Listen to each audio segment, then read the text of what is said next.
Salutare și bine la vlog! Astăzi o să vă prezint ce mi-a luat eu din Italia, mă rog, mi-a mai multe lucruri, dar ce mi-a luat din aeroport din Italia. Și acestea, mă rog, o să vi le arăt, e cumva parte 2 de la ce m-am primit de ziua mea, pentru că mi le-au luat părinții mei, dar, mă rog, nu contează. O să vă scriu în comentarii link-urile și eu mi-am luat și hai să începem. Deci să știți că unele, un lucru e de la alt magazin, doar că gen am pus în aceeași piesă ca să nu le mai cadă pe mine. Ce geopță este?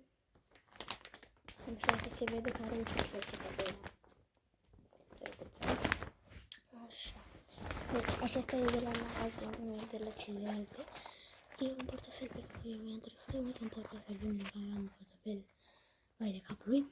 Foarte drăguț, mov și mi-mi place foarte mult movul acesta.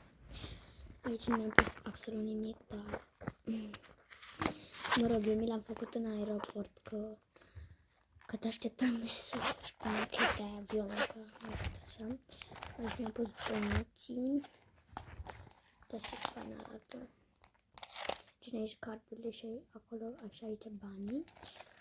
De-abia aștept că Crăciun că la bune aici o să dăm mai mult. Am cheltuit tot banii în Italia, că am făcut multe lucruri. Așa. Deci, penarul. O să-l vedeți mai bine. Dar ce frumos este. Sincer, asta nu știu de unde am luat, dar o să caut pe internet. Nu mai știu cum se cheamă, că am fost foarte tristă că nu am luat plasa. Acum începem de la magazinul din plasă. Am luat acest penar. Eu n-am mai avut penar așa, am fost la mulți colegi, a fost acum acum 2 ani tot și luau.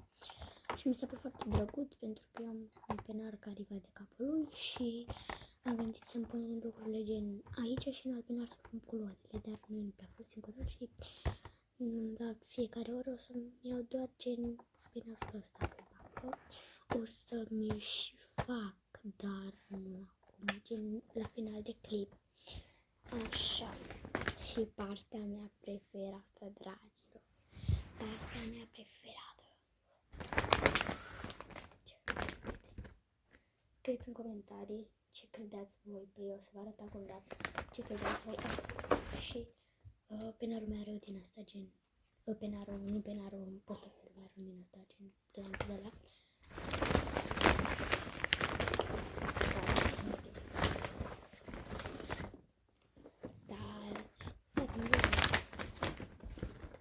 Mi-a luat o perlă pentru că, dragii, eu nu am lampă. Nu am lampă. Ce drăguț este.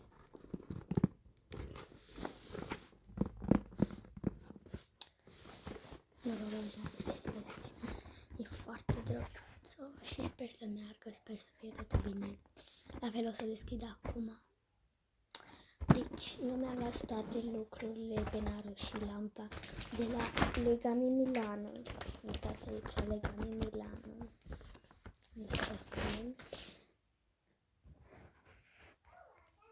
Uitați-o pe sol, mi-am auzit. Mă rog, nu contează. Deci, o să mi le deschid acum și ne revedem în 2 secunde. Și care să revedem să fac din asta cu lampa, dar nu cred că o să fac în acest videoclip, că o să fac doar short cu ce deschid ăla. Văd eu, nu știu. O să încep cu penarul pentru că v-am zis că portofelul deja l-am făcut în aeroport. Deci haideți să vă arăt în ce hal este penarul meu. Este mortal, este aici e rupt, nu contează. Aici am primul bufanat, așa. Și o să le pun pe toate aici. Năruțule drăguț. Așa. Dați că nu pot să-l deschid.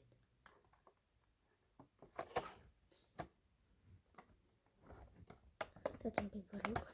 Revin. Dragilor, am tăiat cu foarfeca iubim de la școală. Și uitați cum arată, ce drăguț. Nu cred. Ce faină senzație.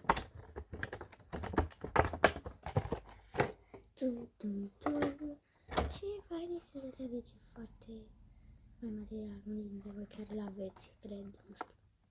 Scrieți în comentarii că voi și aveți modelul ăsta, avem multe modele, că mi se pare cea mai drăguț asta.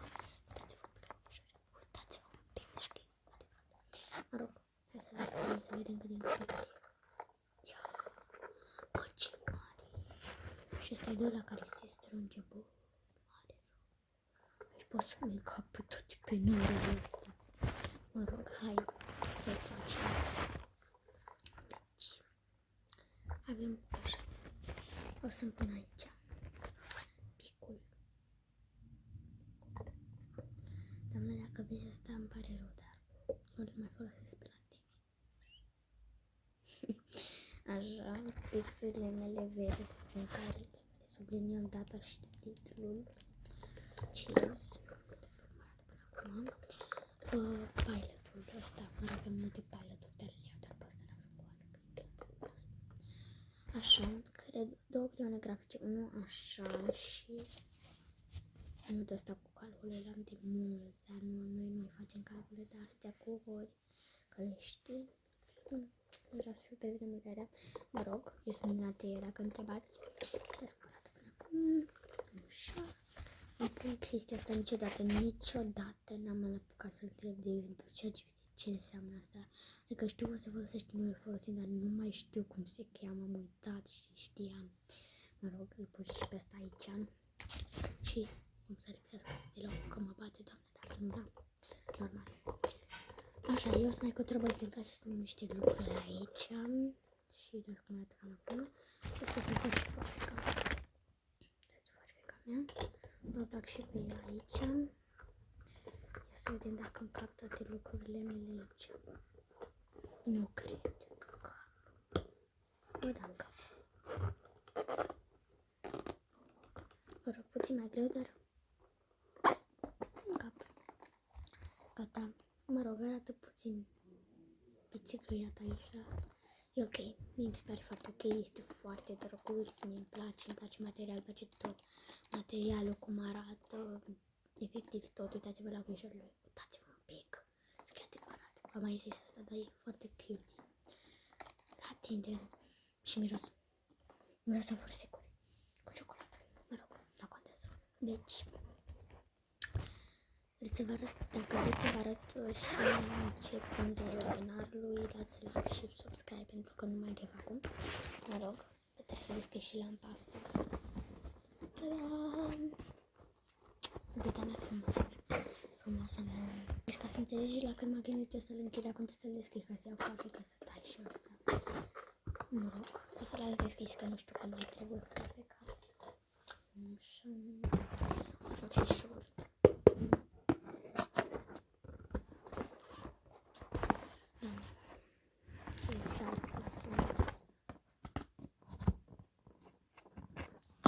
Sunt foarte excited.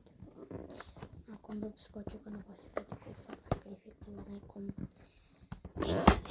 Mamă, filmez deja de 1 minute. Mă rog, eu sincer am rup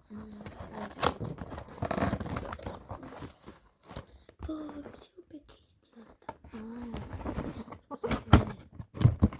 Ia uitați ce drăguț. Mă rog, realizarea că nu îl văd eu, dar...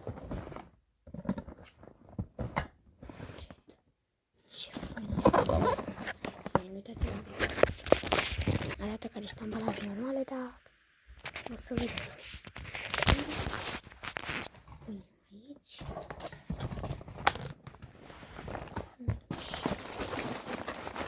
O să scriem la ora instalației asta.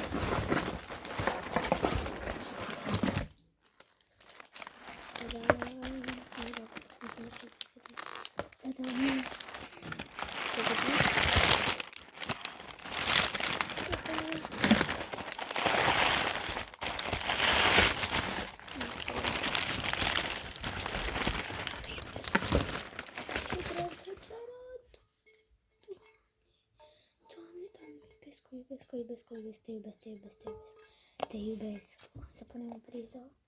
Bă, asta n-are priză. Revin imediat. Găsi și încărcător. Băgăm aici în priză, scuze. Să mă pic scos încărcătorul meu de telefon. Așa, ce că eu am Samsung și asta merge de cu iPhone. Uitați-vă ce drăguță este. Adoră. Așa. Cum arată? Cine are buton de ăsta așa, știi? Așa. Ador chestia astea, mă rog. urăsc, dar eram eu la mică, când trebuie să le dai așa. Mă rog, bine. Nu am pus cum este de aici. Arată și semnele ca mine. Uitați. Vedeți. E superb. Uitați-vă un pic la știu că am zis-o de multe ori, e superb. E superb. Dați un pic, vă rog. Am băgat aici o priză. Pregătiți de impact. Stați că vreau să închid pe așa. Pregătiți? Nu cred. Doamne, superb. E efectiv minunată. Uitați-vă un pic, în sfârșit am și o lampă drăguță. Că aveam de la bec. Doamne, ce drăgălașă este, ador. Doamne, deci dați subscribe și like dacă vreți să vă arăt cum citesc eu. Și aici pot să-mi pun de mai multe lucruri. Doamne, o iubesc, efectiv. E super drăguță. E foarte drăguță. E cute rău. Adică uitați-vă un pic la ea. Deja, stați un pic. Uitați-vă, am pus aici. Mă rog, o să fac curat un pic pe birou ca să pot să-i pun din ca lumea. Uitați-vă ce drăguță este. Uite, dragilor, vlogul acesta s-a terminat la sfârșit. Sper că v-a plăcut, sper că o să dați like și subscribe ca să vă arăt mai multe lucruri pe care le-am cumpărat.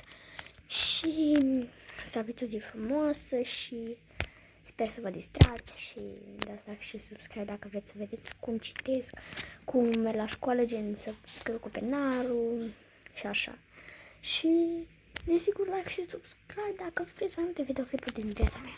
Vă iubesc și vă pup și ne vedem la următorul videoclip.